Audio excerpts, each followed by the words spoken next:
14장. 믿음이 약한 사람을 받아들이고 논란이 있는 문제에 단언을 내리지 마십시오.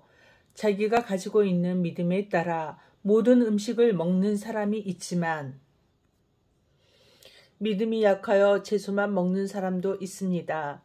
모든 음식을 먹는 사람은 채소만 먹는 사람을 업신여기지 마십시오. 또 채소만 먹는 사람은 모든 음식을 먹는 사람을 비난하지 마십시오. 이는 하나님께서 그를 받으셨기 때문입니다. 여러분이 누구이기에 남의 종을 판단하십니까? 그가 서 있든지 넘어지든지 그것은 자기 주인이 관여할 문제입니다. 종이 서 있게 된다면 그것은 주님께서 그를 서게 할 수 있기 때문입니다. 어떤 날을 다른 날보다 더 중요하다고 생각하는 사람이 있는가 하면 모든 날이 다 같다고 여기는 사람도 있습니다. 이럴 경우 사람마다 자기 마음에 확신이 있어야 합니다.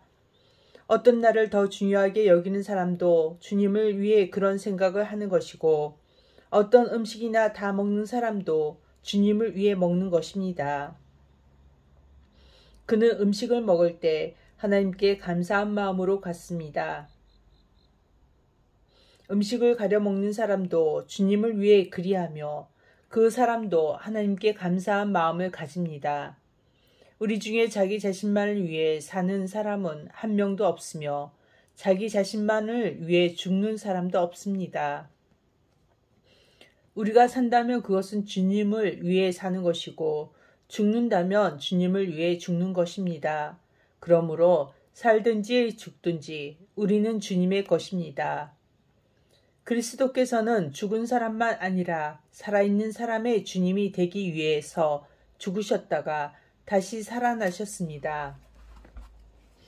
그런데 여러분은 왜 여러분의 형제를 비판합니까? 왜 형제를 업신여깁니까? 우리는 다 하나님의 심판대 앞에 설 사람들입니다. 성경에도 이렇게 기록되어 있습니다.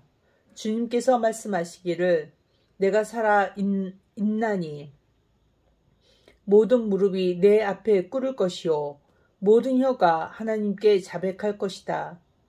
그러므로 우리는 각자 자신이 한 일에 대해 하나님께 사실대로 말씀드리게 될 것입니다. 그런즉 다른 사람에 대해 심판하지 맙시다. 우리가 더욱 힘쓸 것은 형제의 길에 그를 넘어지게 하는 것이나 장애물을 놓지 않겠다고 결심하는 일입니다. 내가 주 예수님 안에 있는 사람으로서 확신하기로 그 자체로 부정한 음식은 하나도 없습니다. 어떤 음식이 부정하다고 믿는 사람이 있다면 그 사람에게는 그 음식이 부정한 것입니다. 음식 문제로 여러분의 형제가 상처를 받았다면 여러분은 사랑으로 행동한 것이 아닙니다.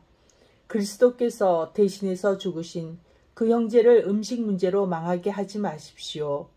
그러므로 여러분이 옳다고 생각해서 하는 것이 오히려 비난의 대상이 되지 않게 하십시오. 하나님의 나라는 먹는 일이나 마시는 일이 아니라 성령 안에서 누리는 의와 평강과 기쁨입니다.